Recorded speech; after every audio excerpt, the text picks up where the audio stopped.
तो पांचवी रीजन कि आप हिदायत पर हैं, और इंशाल्लाह छठी रीजन बता के बात को खत्म करते हैं। Taking benefit from opportunities such as religious gatherings and knowledge. ये बहुत ही इंपॉर्टेंट रीजन है, दलील है हिदायत पर होने की।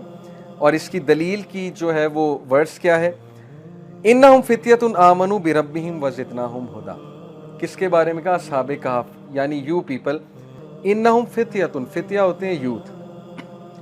ए नबी बेशक वो नौजवान थे, आमनु जो अपने रब पर ईमान लाए, बिरब्बिहिम वज़िदनाहुम हुदा, और we increase them in guidance, हमने उन्हें हिदायत में वज़िदनाहुम हुदा इंक्रीज किया। यानी अल्लाह हिदायत में इंक्रीज करता है। कब करता है? जब आप ईमान लेकर आते हैं। पहला स्टेप आपकी तरफ से है, अपॉर्चुनिटी से फायदा आपने उठाना है। देखें, ये लोग अस्हाबे कहफ किसी की बात सुन के इंस्पायर हुए थे ना, किसी की बात सुनी होगी, किसी महफिल में गए होंगे, अपॉर्चुनिटी का फायदा उठाया। हो सकता है कोई दाई, हजरत ईसा का दाई, वो बाजार में दावा कर रहा हो और ये लोग वहां से गुजर रहे हो और ये रुक गए हो। इन्होंने कहा चलो सुनते हैं क्या क्या रहा है। अपॉर्चुनिटी से फायदा उठाया, बात सुनी, बात अच्छी लग गई और बात पे अमल किया, तो अल्लाह ने इंक्रीज किया गाइडेंस में। इसलिए गाइडेंस की अपॉर्चुनिटी से फायदा उठाएं अगर आप हिदायत में इंक्रीज होना चाहते हैं। ये बहुत इंपॉर्टेंट पॉइंट है, टेक्निकल पॉइंट है। लोग ये कहते हैं, सवाल पूछते हैं कि हम कैसे कंसिस्टेंसी लाएं। हम नमाजें शुरू करते हैं, नमाजें छूट जाती हैं। भाई अपनी कंपनी चेंज करें। जब आपके दोस्त ही हुए हैं जो बेनमाजी हैं, नमाजें नहीं पढ़ते हैं, तो आपकी भी छूटनी है, सीधी सी बात है। या फिर आप मूसा अलैहिस्सलाम जैसे स्ट्रांग हो जाएं। ऐसे लोग कुछ होते हैं जो सबको फिर नमाज पढ़ा के छोड़ते हैं, या तो फिर आप ऐसे बन जाएं। लेकिन अगर आप मूसा अलैहिस्सलाम नहीं है तो फिर आपको कंपनी चेंज करनी पड़ेगी। ठीक है, तो इसलिए हिदायत पे कायम रहना है, इंक्रीज होना है, तो हिदायत की अपॉर्चुनिटी से फायदा उठाएं जैसे अस्हाबे कहफ ने फायदा उठाया। And number 6 is you leave something for Allah से, कि अगर आप हिदायत पर हैं तो आप अल्लाह के लिए गुनाहों को और सारी चीज़ों को छोड़ने पर एकदम से तैयार हो जाते हैं। आप में कोई रेजिस्टेंस नहीं आती।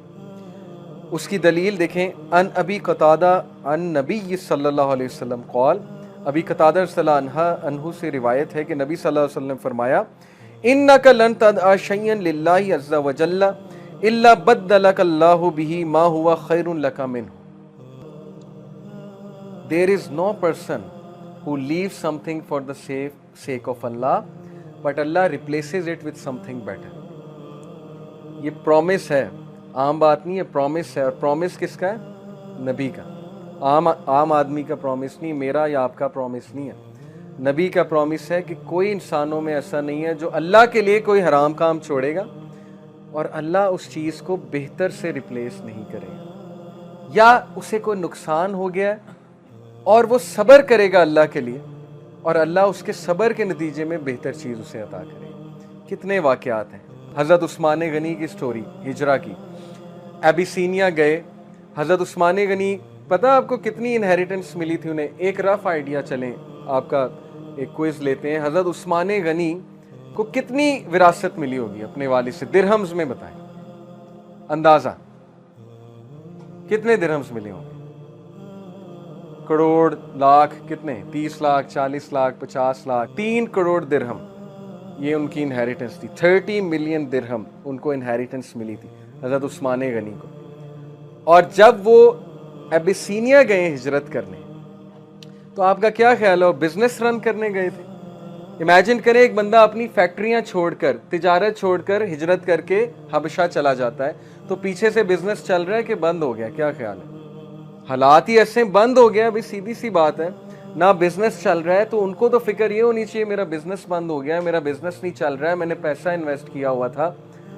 लेकिन उन्होंने अल्लाह के लिए, रसूल के लिए हिजरत की। And he is one of the 2 people in the world. आपको पता है दुनिया में सिर्फ 2 ऐसे लोग हैं जिन्होंने अपनी फैमिली के साथ हिजरत की है अल्लाह की राह में। एक हजरत लूत और एक हजरत उस्मान गनी। बाकी उन्हें अकेले की है, फैमिली के साथ नहीं की है।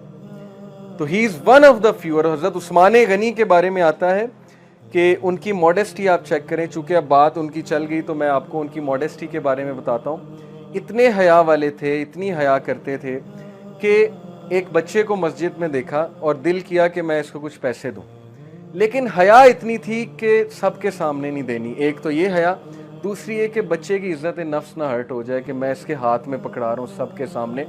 तो कहा कि बेटा मैं ना तुम्हें एक शर्ट गिफ्ट करना चाहता हूँ। बच्चा बड़ा खुश हुआ कि चलो शर्ट आ रही है। शर्ट की जेब में 10,000 दिरहम रख दी। बच्चा जब घर गया तो माँ बाप ने जब शर्ट देखी और जेब देखी, कहते 10,000 दिरहम है इसमें, तो ये किसने रख दी है? तो बच्चे ने कहा ज़रूर उस शख्स ने रखे होंगे जिसने मुझे शर्ट दी। ये हया थी, यानी सबके सामने नहीं देना है। तो बड़ी ज़बरदस्त इनके और भी वाक़यात हैं। बहरहाल हज़रत उस्मान गनी जब एबिसीनिया हिजरत करने गए हैं और हिजरत से जब वापस आए हैं तो यू वॉन्ट बिलीव, मौरखीन लिखते हैं कि उनका माल 10 टाइम्स और बढ़ा, उनका बिजनेस 10 टाइम्स और बढ़ा। फिक्र नहीं करके गए, कोई बात नहीं, अल्लाह रसूल के लिए बिजनेस भी छोड़ना पड़ेगा, कोई बात नहीं। हालांकि वो हराम नहीं था, बस छोड़ना पड़ा हिजरत के लिए। हमारे लिए तो ऐसी सिचुएशन आएगी ही नहीं ना, पहली बार हमने कौन सा हिजरत करनी। लेकिन वाकया सुनाने का मकसद ये कि उन्होंने अल्लाह रसूल के लिए एक चीज़ को छोड़ा और अल्लाह ने उससे बेहतर दिया। एबिसीनिया में किंग के साथ उनके कॉन्टैक्ट बने। नीयत ये नहीं थी कि किंग के साथ कॉन्टैक्ट बनाऊंगा जाके। एबिसीनिया की मार्केट में किंग के साथ कॉन्टैक्ट बने और उनका बिजनेस मजीद फ्लरिश किया, मजीद ग्रो किया। फिर उम्मे सलमा रज़ियल्लाहु अन्हा, पता आपको उम्मे सलमा का नाम सुना है कभी? उम्महातुल मोमिनीन में से उम्मे सलमा। अबू सलमा जो थे, गालिबन अबू सलमा थे, उनकी वाइफ थी, बहुत ज़बरदस्त सहाबी थे, महाजरीन में से हैं ये दोनों। इन दोनों ने अल्लाह की राह में हिजरत की मदीना की तरफ। They both use to love each other a lot, बहुत ज़्यादा मोहब्बत थी आपस में। इनका एक ही बेटा था। जब कुरैश ने देखा ये दोनों हिजरत कर रहे हैं तो अबू सलमा को कहा कि तू तो निकल यहाँ से, तेरी हमें कोई परवाह नहीं है, लेकिन ये खातून हमारी है, ख़ानदान वाले आ गए, ये यहीं रहेगी। अब वो खातून ज़ात थी, मजबूर थी, उन्हें वहीं रहना पड़ा। और अबू सलमा फिर गए कि नबी सल्लल्लाहु अलैहि वसल्लम के साथ मैंने जाना, और अल्लाह से दुआ करके गए कि अल्लाह हमें रीयूनाइट करें। और कितने साल वो लोग अलहदा रहे आप सोच नहीं सकते हैं, लेकिन उनमें मोहब्बत बहुत ज़्यादा थी। ये हैं ट्रू लव स्टोरीज जो हमारे यूथ को बतानी चाहिए हमें। उसके बाद उनके वालिद के कबीले के लोग आए, क्योंकि उनमें जाहिलिया अभी तक बाकी थी, कबायली जाहिलियत होती है ना।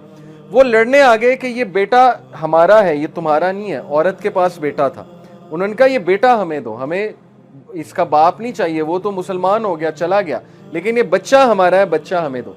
बच्चा छीन कर ले गए। कैन यू इमेजिन, माँ से बच्चा छीन कर ले गए। लेकिन उसके बाद बहरहाल एक बंदा था उनमें, एक बड़ा था उनके ख़ानदान में, उसने सुलह कराई, बच्चा वापस कराया। उम्मे सलमा भी फिर हिजरत करके वहाँ गई। ग़ज़वा उहद में जो उनके शौहर थे उनकी वफ़ात हो जाती है, वो शहीद हो जाते हैं। और उम्मे सलमा रज़ियल्लाहु अन्हा शैटर होती हैं कि मेरे खामद जिनसे मुझे इतनी मोहब्बत थी वो फौत हो गया, अब मुझे कौन सहारा देगा, मैं विडो हूँ। तो फिर उस मौके पे उन्होंने एक दुआ की थी, इन्ना लिल्लाहि व इन्ना इलैहि राजिऊन। और उसकी दुआ के आगे के अल्फाज हैं कि अल्लाह मुझ पर मुसीबत है, ये इस मुसीबत पे चलने की, इस मुसीबत में सब्र करने की तौफीक दे और मुझे इससे बेहतर दे। और देखिए रसूलुल्लाह उनके हस्बैंड बने, प्रॉफिट सल्लल्लाहु अलैहि वसल्लम। कितना बड़ा ऑनर है कि वो सोच रही कि कौन सहारा देगा, अब मैं क्या करूँगी, बेवा हूँ, और अल्लाह के नबी ने उनसे शादी कर ली। तो इसलिए अल्लाह के प्लान्स को कभी भी आप मत सोचें कि अल्लाह ने आपके लिए कुछ प्लान नहीं किया हुआ है।